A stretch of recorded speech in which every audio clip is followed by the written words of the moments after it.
The Cathar Empire spanned across 17 star systems, their civilization built upon the twin pillars of military might and unwavering hierarchy. Commander Zalter stood at the viewport of his assault vessel, observing the small medical outpost that clung to the cratered surface of Xylo's moon. His mandibles clicked in what passed for a smile among his kind, a gesture of anticipated victory, not joy. Primitive construction, he noted to his second-in-command. Their outer defenses have already fallen. Scan for life forms. Multiple human biosignatures detected, Commander. Most are clustered in the central medical bay. Zalter nodded, his exoskeletal armor gleaming under the harsh lights of the command deck. The Cathar had been locked in a protracted war with the Earth Alliance for nearly 7 cycles. The humans, despite their fragile bodies and inferior technology, had proven unexpectedly resilient. They lacked the natural armor of the Cathar. Their skeletal structure was internal and vulnerable, and their lifespans were laughably brief. Yet somehow, they continued to resist. Deploy ground forces, Zalter ordered. Secure any intelligence data, and capture medical personnel for interrogation. Their field medicine techniques have allowed their forces to sustain combat far longer than our analysts predicted. As the assault team descended toward the outpost, Zalter reviewed the mission parameters. This was not a major strategic target, merely a forward medical station, but understanding how humans were keeping their wounded soldiers alive might provide valuable intelligence. The Cathar medical system was efficient but ruthless. Resources went to those of highest rank and greatest value to the Empire. Those too damaged to serve efficiently were discarded. It was logical, effective, and ensured that the Empire's resources were never wasted on the undeserving.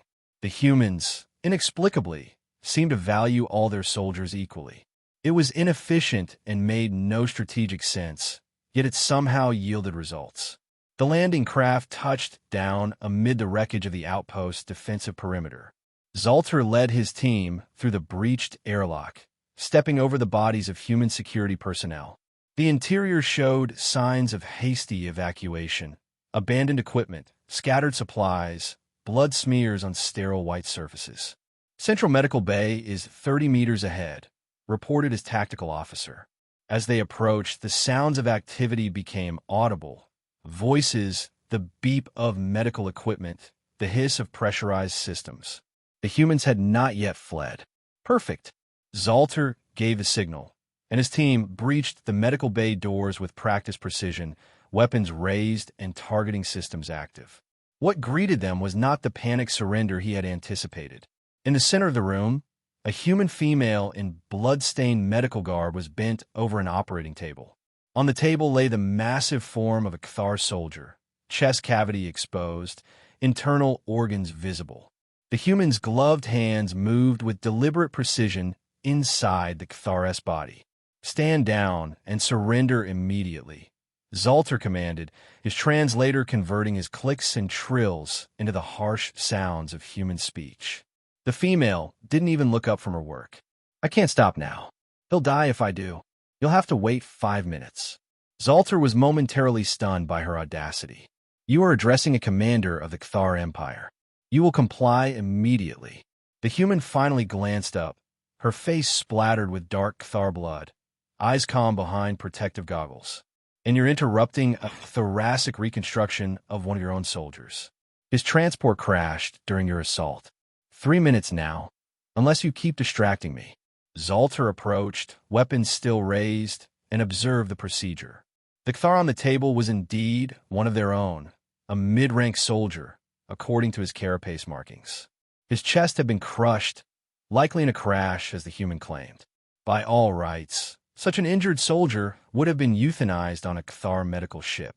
The damage was extensive, yet the human's hands moved with surprising knowledge of Cathar physiology, repairing damaged respiratory chambers, reconnecting severed fluid channels. Commander, his second interrupted, we're detecting an atmospheric anomaly. Our sensors indicate trace amounts of biological agents in the air. The human spoke without pausing her work. That would be the lingering aerosol from your own bioweapons. The compound breaks down in oxygen-rich environments, but this section of the facility lost atmospheric regulation in the attack. The concentration is low, but sufficient to cause respiratory paralysis in Kthar within 30 minutes of exposure. I've developed a neutralizing agent. She nodded toward a small device emitting a barely visible mist. It's working in this room, but your troops in the East Wing won't be so lucky. Unless you deploy countermeasures immediately. Zalter hesitated, suspicious of deception, yet unwilling to risk his troops unnecessarily. Verify, he ordered his second. A quick scan confirmed the human's assessment. The biological agent was indeed of Kthar origin, likely released when their initial bombardment breached the facility's research containment area where captured weapons were studied. Countermeasures deployed to all sections, reported his second a moment later. The human was making final adjustments to the wounded Kthar's circulatory system. There, he stabilized. The reconstructed thoracic plates will need time to fully integrate with his natural exoskeleton, but he should recover approximately 92% functionality. I've documented the procedure. She gestured to a recording device mounted above the table. Your medical officers might find it useful. She stripped off her gloves and stepped back from the table, finally turning her full attention to Zalter. I'm Dr. Alara Vance, Chief Medical Officer of this facility. I assume I'm now your prisoner. Zalter studied her with newfound curiosity. She had just saved a Kthar soldier that their own medical protocols would have abandoned, warned them of a threat to his troops, and now stood calmly facing captivity. There was no logic to her actions by Kthar standards. Why would you save an enemy combatant? He asked, genuinely perplexed. Dr. Vance looked at him with an expression he couldn't interpret. He's a patient. That's all that matters in this room. Zalter gave orders to secure the wounded Kthar for transport back to their vessel, then personally escorted Dr. Vance into custody. As they walked through the ruined facility, he observed her noting the conditions of both human and Kthar wounded they passed, occasionally calling out treatment instructions to Zalter's medics when she spotted something they had missed. In his mission report later that cycle, Zalter included a special addendum. The human medical officer designated Alara Vance demonstrates unusual skills and an anomalous behavioral pattern that may warrant further study. Her knowledge of Kthar physiology exceeds expected parameters, and her adherence to treatment protocols even for enemy combatants represents a significant deviation from standard human military behavior. Recommend specialized containment and interrogation. What Zalter didn't include in his report was how the human doctor's actions had confused him. Efficiency and rank were the foundations of Kthar society. The strong commanded, the weak obeyed, and the damaged were discarded. It was the natural order. Yet this fragile human had saved a mid-rank soldier who would have been considered expendable, and in doing so, had also saved several members of Zalter's team from the biological agent. It was inefficient. It was illogical. It was troubling. The prisoner transport ship cut through the darkness of space, heading toward the Kthar rear echelon processing facility on Derek's 4. The planet's harsh environment, caustic atmosphere, extreme temperature variations, unpredictable electromagnetic storms, made it ideal for containing prisoners. Escape was theoretically possible, but practically suicidal. Dr. Alara Vance sat in a containment cell designed for a being twice her size. The restraints, calibrated for Kthar prisoners, hung loosely around her smaller human wrists. The guards had not adjusted them. Such consideration would be wasteful, and waste was anathema to Kthar philosophy. Commander Zalter had been reassigned to security oversight at the same facility, ostensibly to continue intelligence gathering from the captured human medic. In reality, his superiors were curious about his unusual report and wanted him to extract any useful medical knowledge from the prisoner before her inevitable processing. Upon arrival, Dr. Vance was assigned to basic medical duties in the prisoner work sections, treating minor injuries among the human captives and low-ranking Kthar laborers. Zalter observed her work through surveillance systems, noting with interest that she treated both species with identical care and attention, despite the obvious differences in status. A Kthar medical officer named Kravak was assigned to supervise Vance. Kravak embodied the Empire's medical philosophy, efficient, rank-conscious, and utterly devoid of what humans call bedside manner. He was visibly irritated by Vance's insistence on thorough treatment regardless of the patient's status. "You waste resources on this low-caste worker," Krivak chittered after watching Vance spend precious antibacterial compounds on a Cathar sanitation worker's infected limb. "Such supplies are reserved for those of appropriate rank. Infection doesn't check rank before spreading," Vance replied calmly, continuing her treatment. "One untreated case can become an outbreak that affects your high-ranking officers too. Prevention is more efficient than crisis response." Krivak's mandibles clicked in annoyance, but he couldn't refute her logic. Zalter, watching from his security station, found himself once again intrigued by the human's perspective. It was unconventional, yet the reasoning was sound. Over the subsequent weeks, Zalter arranged periodic interrogation sessions with Dr. Vance, ostensibly to extract information about Earth Alliance medical capabilities, but increasingly to satisfy his own curiosity about her medical philosophy. "Your species discards the weak," Vance noted during one such session. "Mine invests in them. We found that those who are saved often contribute in unexpected ways later. That soldier I treated on Xylos, how is he?" "He has returned to duty," Zalter admitted. "His functionality is at 89%, sufficient for his assigned tasks. And if you had followed standard Cathar protocol, he would have been euthanized as resource inefficient. So you gained a functional soldier instead of losing one. How is that not efficient?" Zalter had no immediate answer. The conversation was interrupted by a facility-wide alert. A contagion had been detected in the lower levels where prisoners and low-rank Cathar lived in close quarters. Initial reports indicated a respiratory disease of unknown origin, spreading rapidly with a 40% mortality rate. The Cathar medical response followed standard protocol: quarantine the affected sections, prioritize treatment for any high-rank individuals who showed symptoms, and contain the spread with minimal resource expenditure. The low-rank Cathar and prisoners were essentially left to survive or die on their own merits. Dr. Vance requested permission to enter the quarantine zone and assist. Krivak denied her request as wasteful and unnecessary. 3 days later, with the death toll mounting and the infection beginning to spread to mid-rank sections despite quarantine measures, Zalter overruled Krivak. The human medic has experience with contagion control in resource-limited environments, he justified to his superiors. Utilizing her skills represents optimal resource allocation at this time. Vance was escorted to the quarantine zone under heavy guard. She immediately began systematic examination of the affected individuals, collecting samples and analyzing the progression of the disease. Within hours, she had identified the pathogen as a mutated form of a Derek's 4 native microorganism that had adapted to both human and Cathar biology after exposure to the combined biological waste in the facility's inadequately separated disposal systems. "Your waste management protocols are creating the perfect evolutionary pressure for cross-species pathogens," she explained to Zalter and a reluctant Krivak. "The solution isn't complex, but it requires treating the entire affected population, not just the high-ranking individuals." Her proposed treatment plan involved repurposing common detergent compounds found throughout the facility into an effective antiviral agent, combined with a facility-wide modification to waste processing. The approach was simple, required minimal additional resources, and could be implemented immediately, but it meant treating low-rank Cathar and human prisoners with the same priority as officers. Krivak was apoplectic. "This violates all established medical protocols.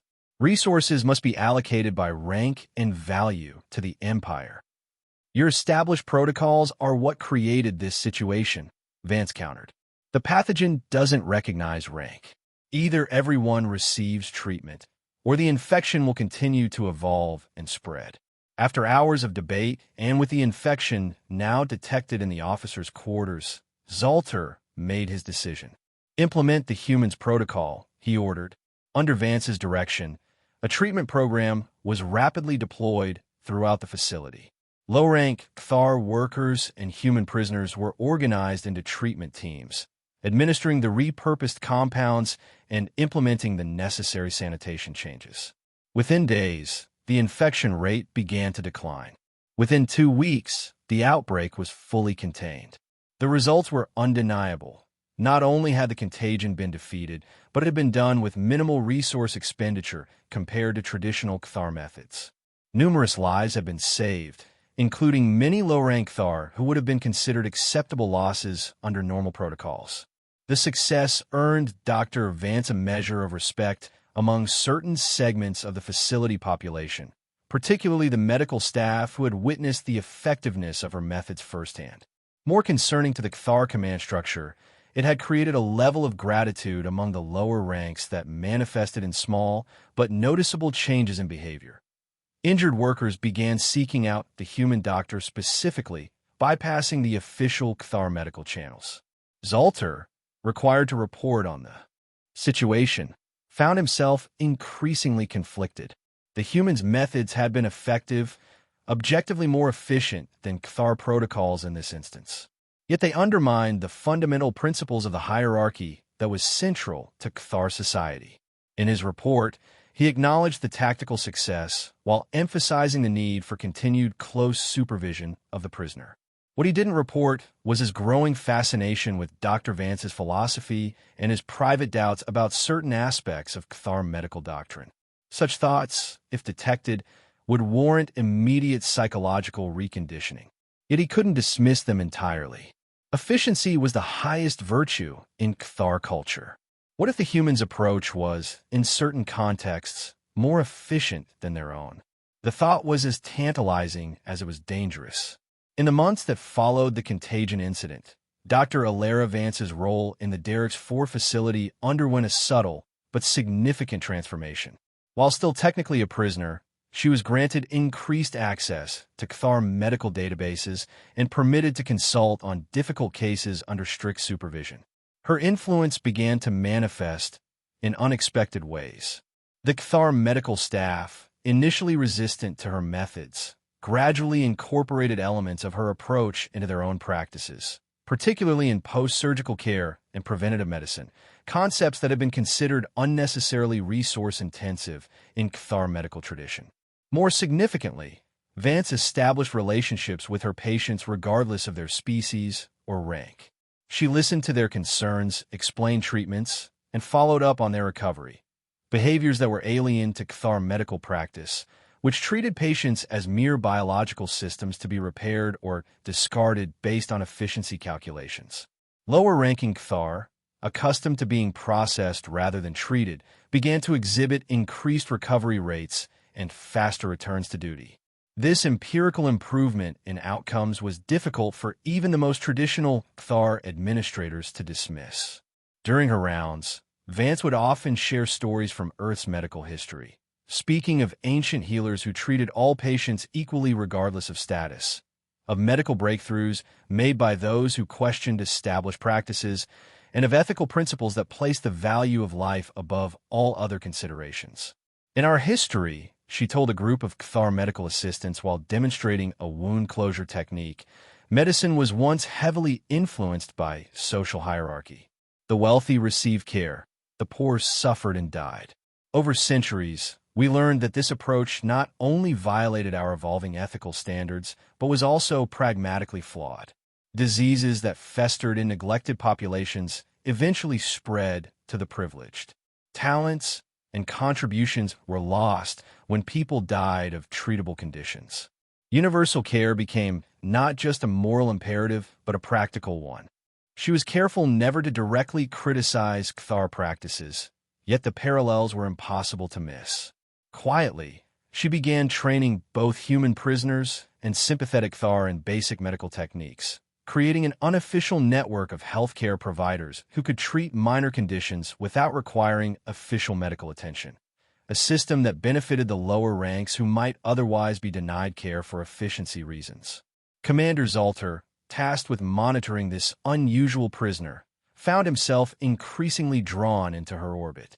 Their interrogation sessions had evolved into philosophical discussions about medical ethics, efficiency, and the nature of value. He justified these conversations to his superiors as necessary intelligence gathering, but privately, he recognized they had become something else entirely. Your species values hierarchy above all, Vance observed during one such session. Ours has experimented with countless social structures throughout our history. We've found that rigid hierarchies often fail to adapt to changing circumstances. They create blind spots where valuable information and innovation are overlooked simply because they come from lower ranks. The hierarchy provides order, Zalter countered, though with less conviction than he might have once held. Without it, there is chaos. Is a no middle path? Structure without rigidity? Order that allows for input from all levels. These conversations plagued Zalter's thoughts long after they ended. He found himself noticing aspects of Cthar society he had previously accepted without question. The wasteful discarding of injured soldiers who might be rehabilitated, the suppression of potentially valuable ideas from lower ranks, the occasional catastrophic failures that resulted from unquestioning adherence to orders from above. His security reports began to note the concerning influence of Dr. Vance's medical philosophy on facility operations, even as efficiency metrics showed improvements in overall system performance. Patient recovery times decreased, return-to-duty rates increased, and resource utilization actually improved despite the more comprehensive care being provided. The situation reached a critical inflection point when a major industrial accident occurred in one of the facility's manufacturing sectors. A pressure containment failure resulted in massive casualties. Over 200 injured, including Cthar of various ranks and human prisoners who worked in the affected areas. The Cthar medical protocol was clear: treat high-ranking officers first, then mid-rank specialists, then low-rank workers if resources remained. Human prisoners would receive attention only after all Cthar needs were met. Dr. Vance, upon learning of the disaster, immediately approached Zalter. Your medical facilities will be overwhelmed, she stated without preamble. Standard triage protocols will result in unnecessary deaths, including among your technical specialists. I have an alternative approach that can save more lives with the same resources, but it requires treating casualties based on severity and survivability rather than rank. Zalter knew what she was proposing violated fundamental Cthar principles. He also knew she was likely correct in her assessment. The High Command would never authorize such a deviation from protocol, he said. Then don't ask them, Vance replied simply. You have local authority during an emergency. By the time they review your decisions, the crisis will be resolved one way or another. It was the most significant decision of Zalter's career. To follow Vance's suggestion would be to directly contravene the hierarchical principles at the core of Cthar society. To reject, it would likely result in unnecessary deaths among his command. After a moment of internal conflict, he made his choice. Proceed with your triage system, Doctor. I take full responsibility for the consequences. What followed was an unprecedented medical operation within a Cthar facility. Under Vance's direction, all available medical personnel, Cthar, human, and even trained prisoners, were organized into treatment teams.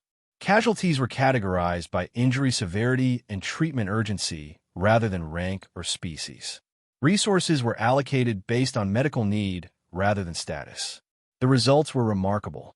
Despite the overwhelming number of casualties, the death toll was far lower than Cthar predictive models had estimated. High-ranking officers still received prompt care, but so did crucial technical specialists and workers with salvageable injuries who would have been left to die under standard protocols. The most startling outcome was the reaction of the lower-ranking Cthar who had received treatment.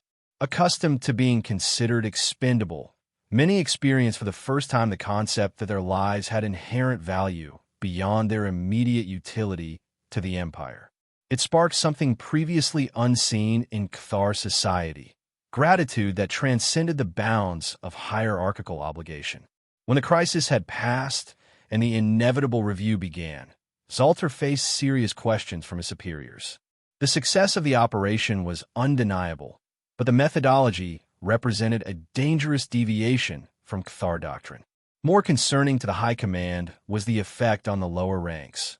who had witnessed a system that valued all lives and were showing troubling signs of expecting similar consideration in the future. Despite attempts to contain information about the incident, word spread throughout the facility and beyond. Among the lower ranks and prisoners, Dr. Vance acquired a title spoken in hushed, reverent tones, the Equalizer, or sometimes the One Who Sees All. Among the Cthar leadership, she earned a different designation, the Thought Contagion. For Zalter, the incident marked a point of no return. He had made a choice based not on Cthar principles but on the human doctor's ethics, and he could not unmake it. When he looked at the recovered patients, Cthar of all ranks and humans alike, he could not convince himself he had chosen wrongly. The High Command, alarmed by reports of Vance's growing influence, ordered her immediate isolation and eventual transfer to a maximum security research facility where her medical knowledge could be extracted while limiting her dangerous ideological contamination. Zalter received these orders with an outward show of compliance.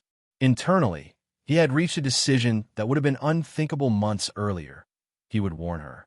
The legend of Dr. Alara Vance began to take shape in the whispered conversations of low-ranking Cthar soldiers and workers throughout the Derrick's 4 facility and beyond.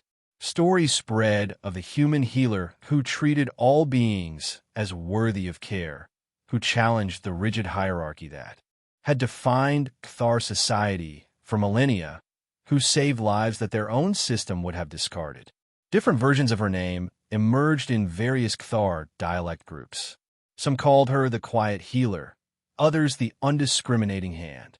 The most common epithet, however, was the Equalizer, a title that carried profound implications in a society built upon immutable inequality.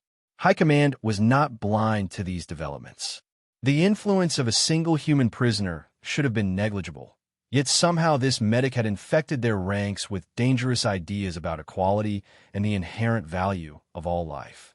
More alarming still, these ideas were spreading not through formal channels that could be monitored and controlled, but through personal experiences and word of mouth, a vector of ideological transmission that the hierarchical Cthar command structure was ill-equipped to counter.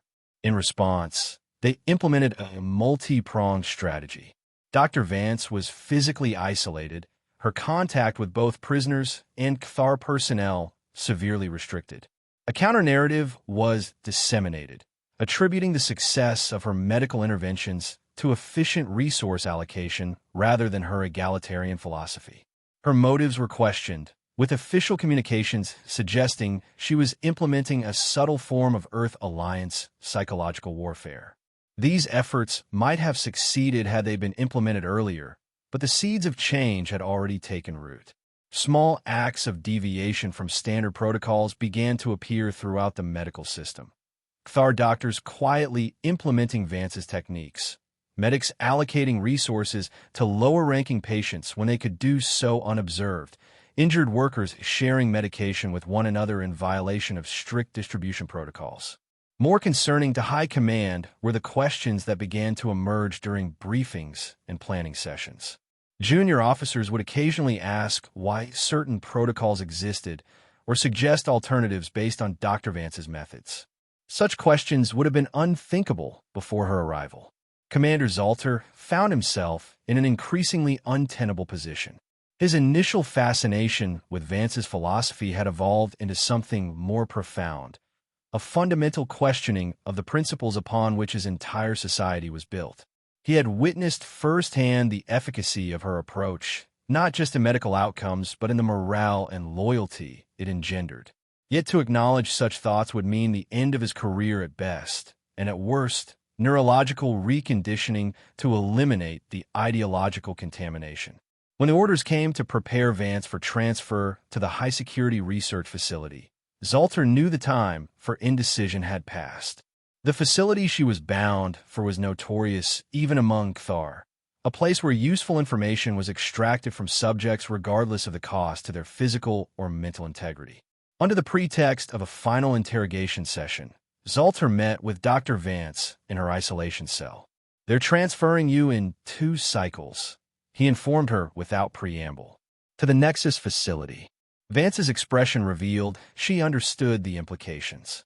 I see. Thank you for telling me. I didn't come merely to inform you, Zolter said, lowering his voice although they were alone. I came to warn you, and to discuss options. Vance studied him carefully. What options does a prisoner have in the Cathar Empire? Limited ones. Unless they have help. The meaning behind his words hung in the air between them. What he was contemplating was treason by any Cathar definition. Aiding a prisoner, betraying his oath to the Empire, undermining the hierarchy.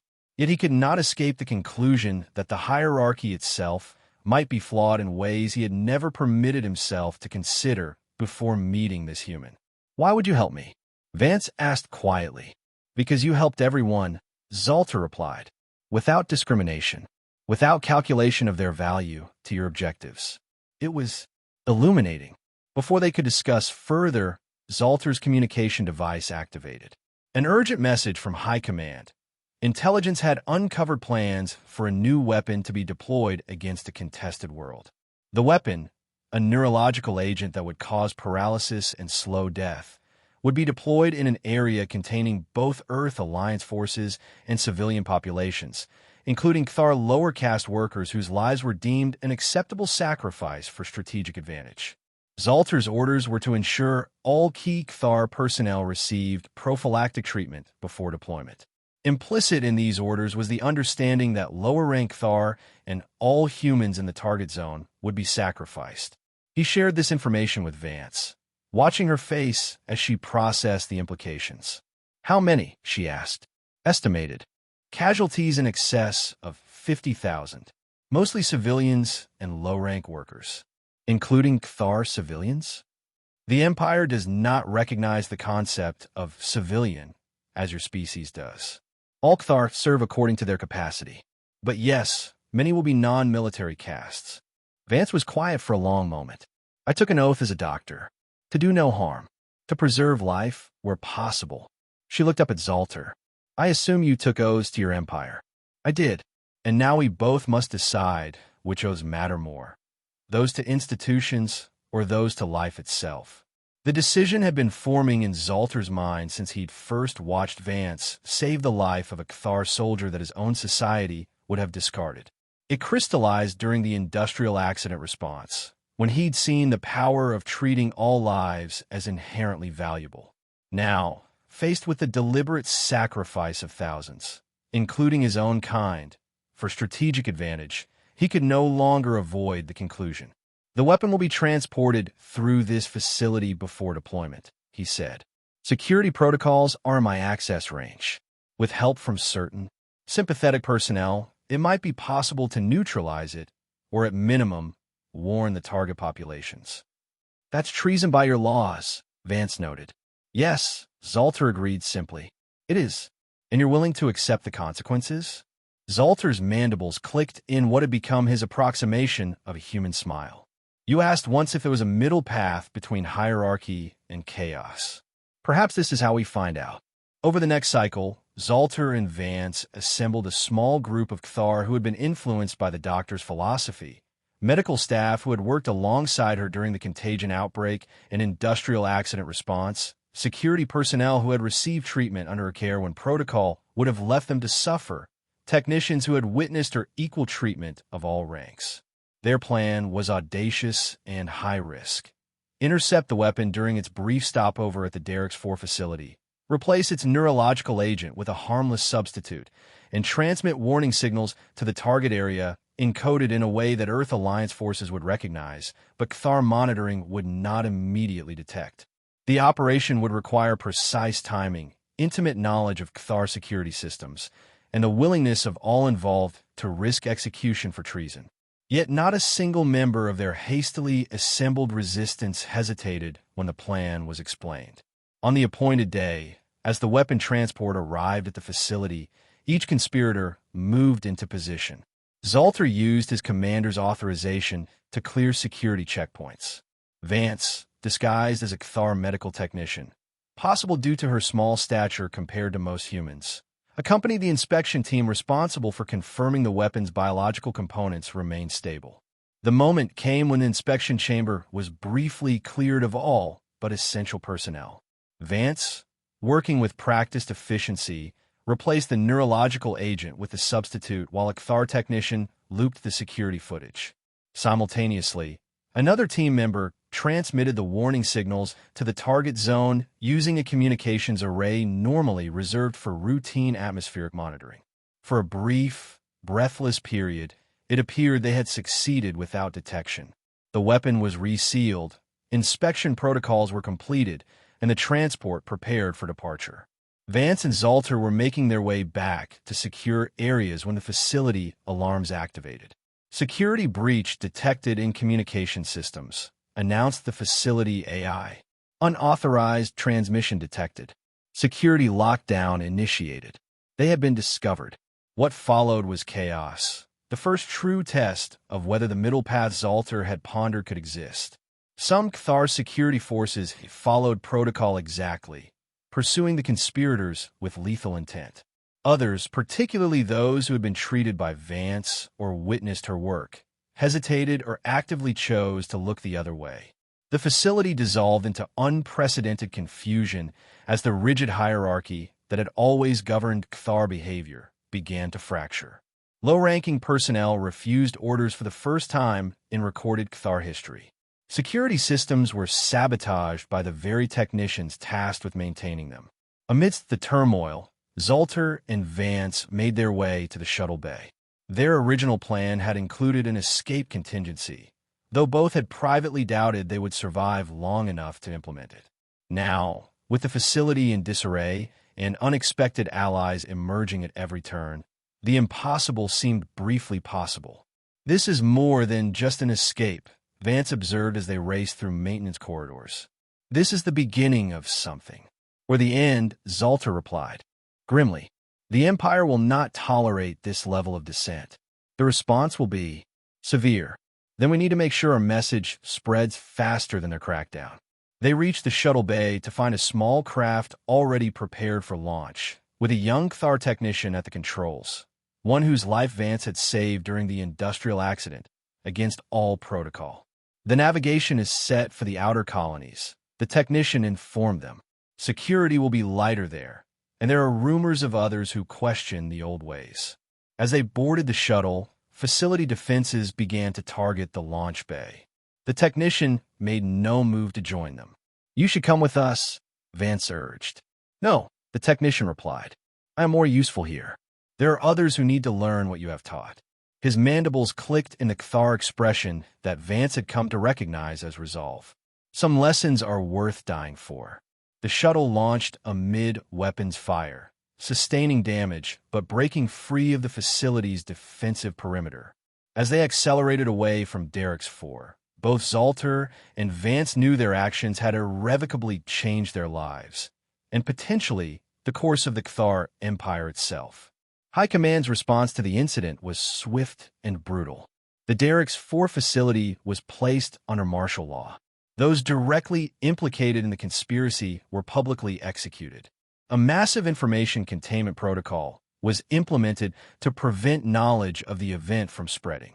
Yet despite these efforts, whispers of what had occurred traveled along the same channels that had carried Dr. Vance's medical philosophy. Quiet conversations between lower-ranking Kthar, encrypted messages passed between sympathetic technicians, stories told among prisoners transferred between facilities.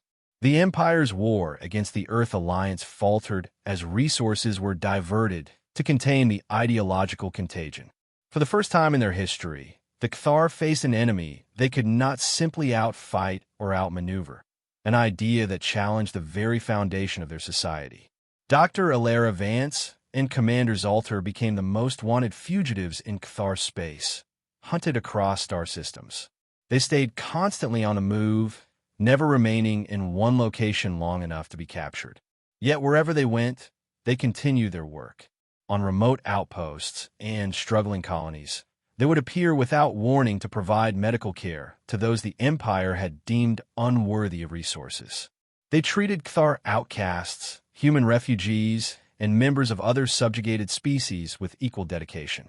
Where traditional Kthar medical facilities existed only to maintain the fighting efficiency of troops, Vance established makeshift clinics that served all who needed help. Their reputation grew with each world they touched. Among the downtrodden, they were saviors. Among the Cathar leadership, they represented an existential threat more dangerous than any military force. The human medic does not seek to destroy our bodies, but our very way of life, declared Supreme Commander Vorix in a classified strategic assessment. Her weapon is not technology, but ideology. She does not kill Cathar soldiers, she converts them. This was the source of the Empire's fear, not that Vance was physically dangerous, but that her ideas were uncontrollably contagious. The concept that all life had inherent value regardless of rank or utility was fundamentally incompatible with the Cathar social order, yet it resonated deeply with many who had lived their lives at the bottom of that order. Zalter, once a model Cathar commander, had become something unprecedented, a high-ranking defector who rejected not just his orders, but the entire philosophical foundation of his society. His presence alongside Vance lent credibility to her ideas among Cathar, who might otherwise dismiss human concepts as alien and irrelevant.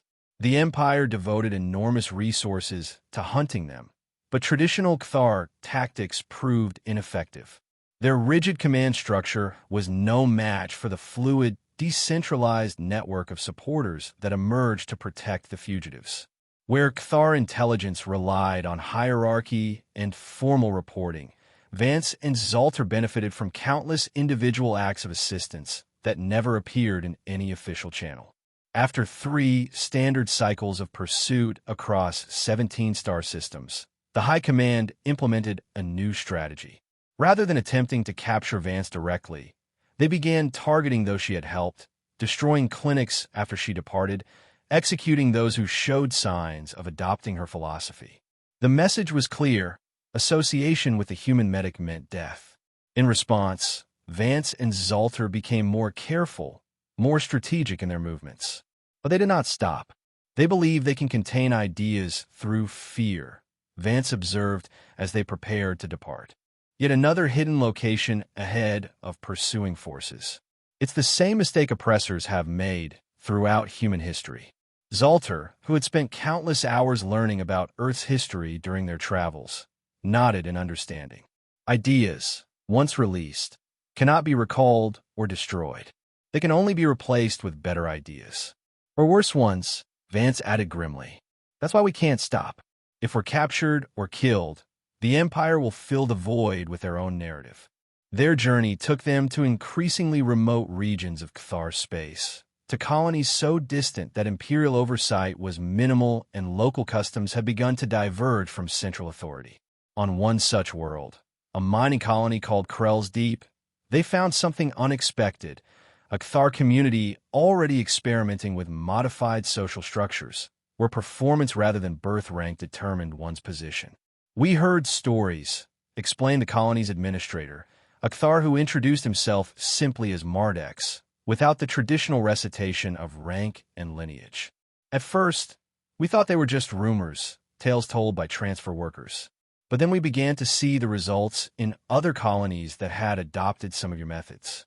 Higher productivity, better survival rates, increased innovation.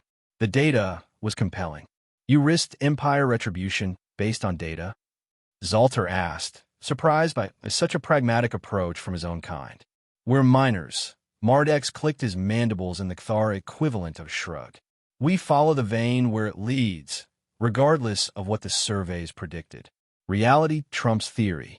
On Krell's Deep, Vance and Zalter found their first true sanctuary, a place where they could remain for more than a few days without risking immediate discovery. Vance established a proper medical facility, training local Cathar in her techniques and philosophy. Zalter began documenting their experiences, creating a record of their journey and the changes they had witnessed. For nearly half a cycle, they lived and worked in relative peace.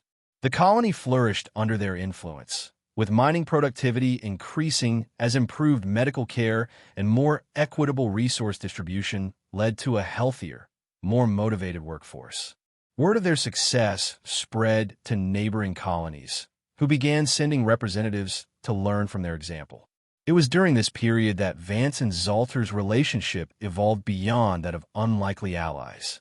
They had begun as captor and prisoner, become co-conspirators, then fugitives bound by shared danger.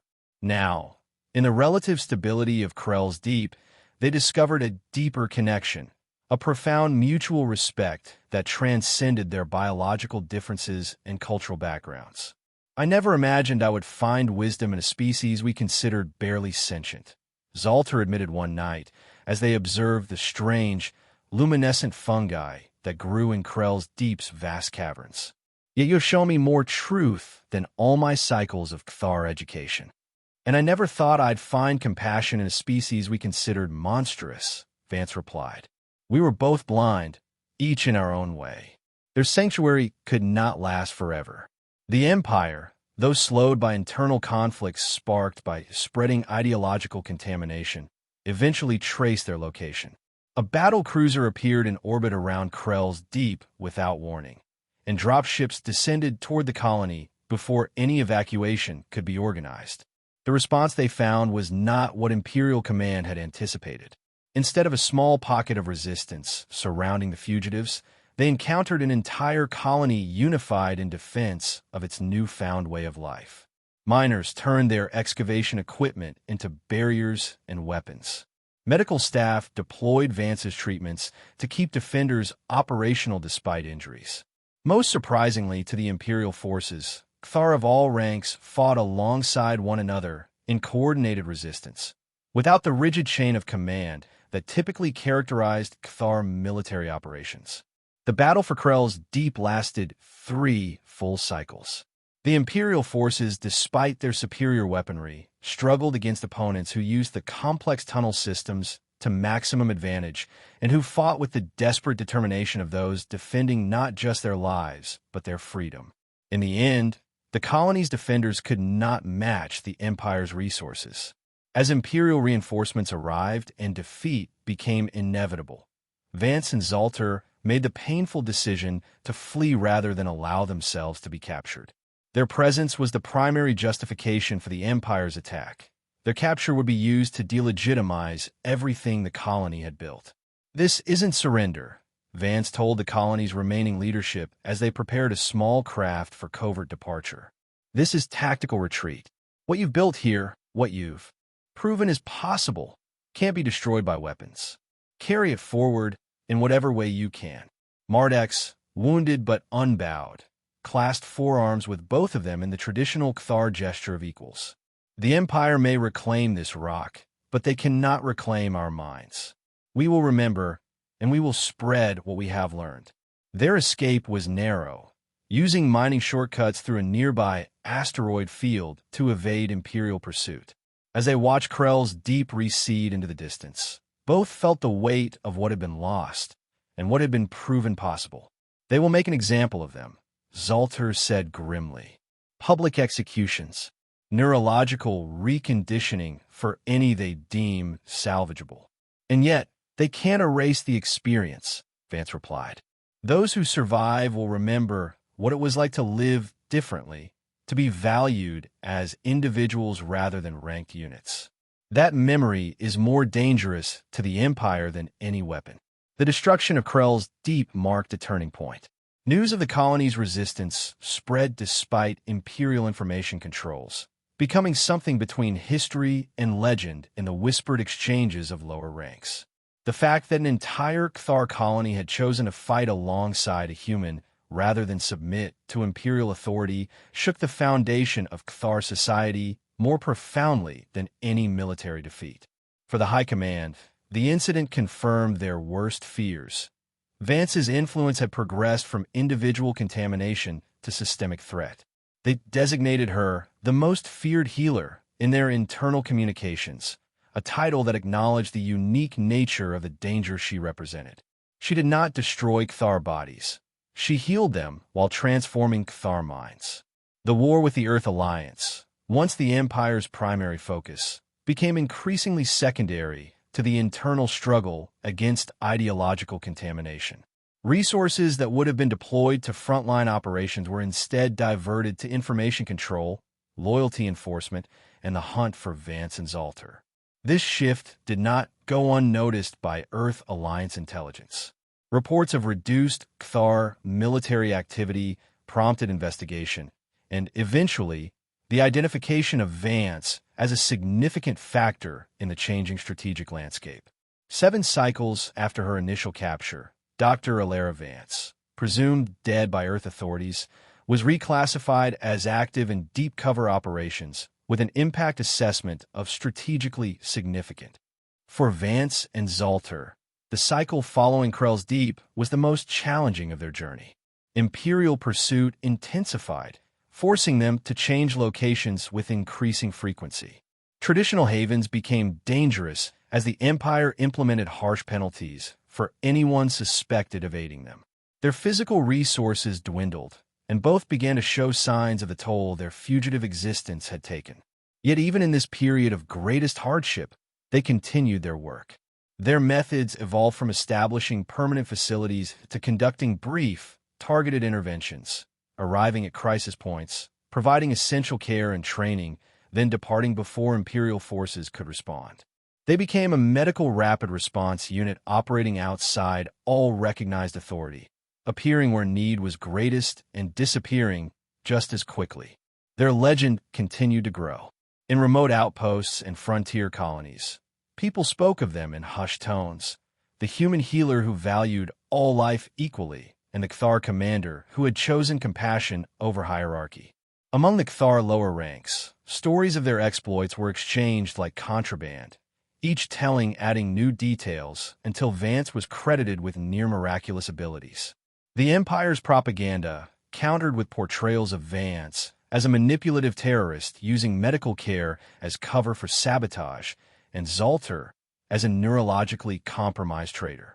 These official narratives found ready acceptance among the Cthar upper ranks, but struggled to gain traction among those who had directly experienced the inequities of the system.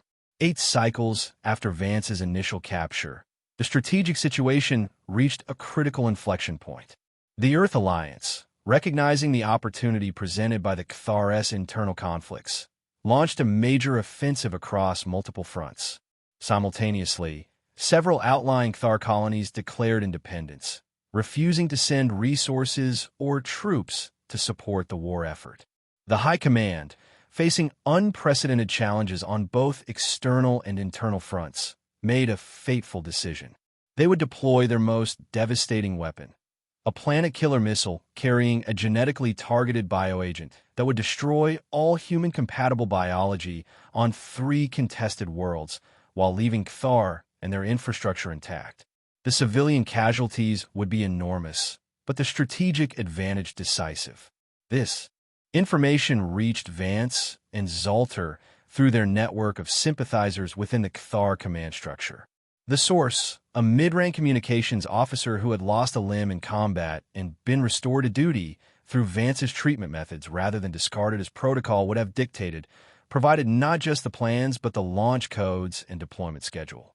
"This is beyond anything we've attempted," Zalter said as they reviewed the information in the hidden compartment of a supply freighter bound for the outer colonies. "The security will be absolute. The weapon itself is likely already in transit. We have to try," Vance replied simply. "We've saved thousands. This is millions." The plan they developed was audacious to the point of suicide. Rather than attempting to intercept the weapon itself, they would target the command and control systems needed to activate it upon arrival.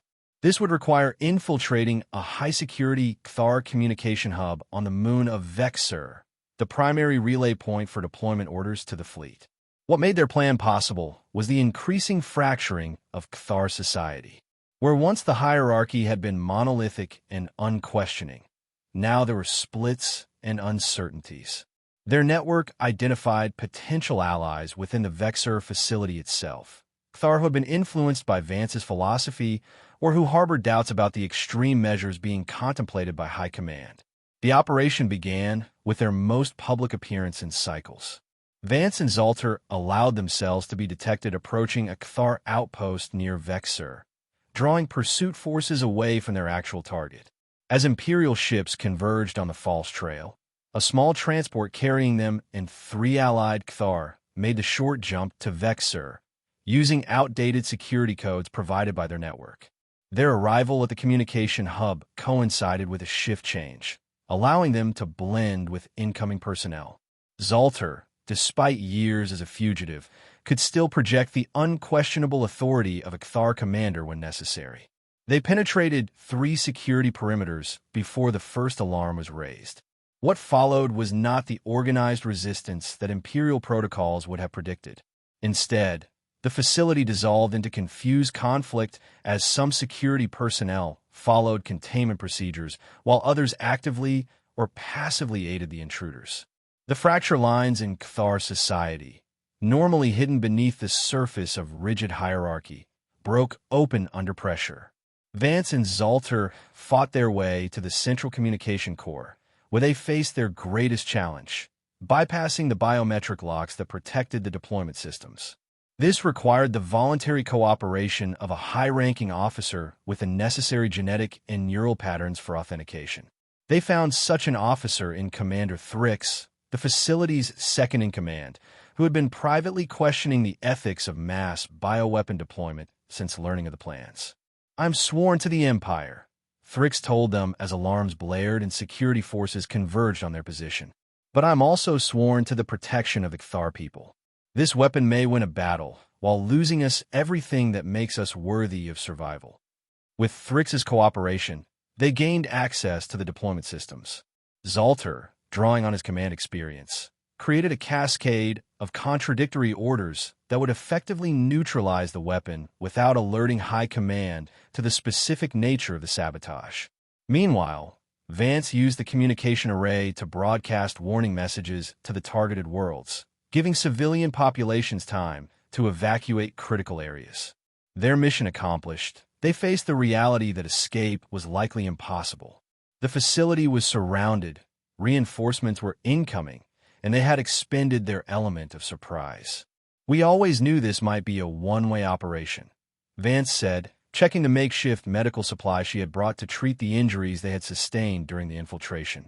"A worthy end," Zalter agreed, "though I had hoped to see what emerges from the changes we've set in motion." Before they could implement their last-stand defensive plan, Commander Thrix intervened with an unexpected alternative. "There is another way," he informed them, leading them to a restricted section of the facility. The hub maintains emergency evacuation craft for high-value personnel. One is prepared and programmed for covert departure protocols. "Why would you risk further treason to save us?" Vance asked.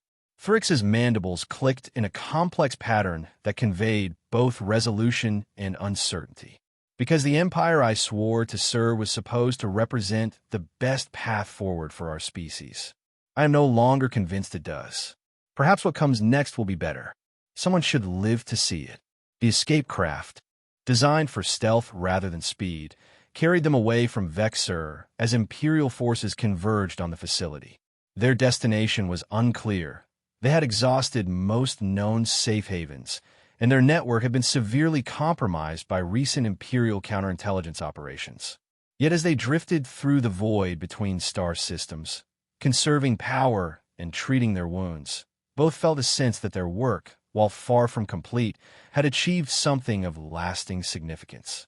"The weapon has been neutralized," Zalter confirmed after decrypting a series of intercepted communications. "The High Command is in disarray, unsure whether the failure was technical, sabotage, or the result of internal resistance. They're beginning to see conspirators in every shadow." "And the planets?" Vance asked, the concern for life that had defined her actions from the beginning still paramount. "Evacuation proceeded on all 3 targets. Casualties will be minimal compared to what was planned." Vance nodded, allowing herself a moment of relief before returning to treat a plasma burn on Zalter's arm sustained during their escape. As she worked, she reflected on the journey that had brought them to this point, from captive and captor to allies, from fugitives to legends, from individuals to symbols of a possible different future. "What happens now?" she asked as she applied the last layer of synthetic skin to Zalter's wound. "Where do we go from here?" Zalter was silent for a long moment, his compound eyes fixed on the star field visible through the craft's small viewport. In ancient Cathar history, before the Empire, there were periods of fracture and reformation. Old structures would collapse, and from the ruins, new forms would emerge. I believe we are witnessing such a time. Revolutions are messy, Vance observed, painful, often disappointing in their immediate outcomes, yet necessary for growth. Zalter completed the thought. The Empire, as it exists, cannot adapt to new realities. It will either transform or be replaced. Their craft continued its silent journey through the darkness between stars, its occupants both fugitives and harbingers.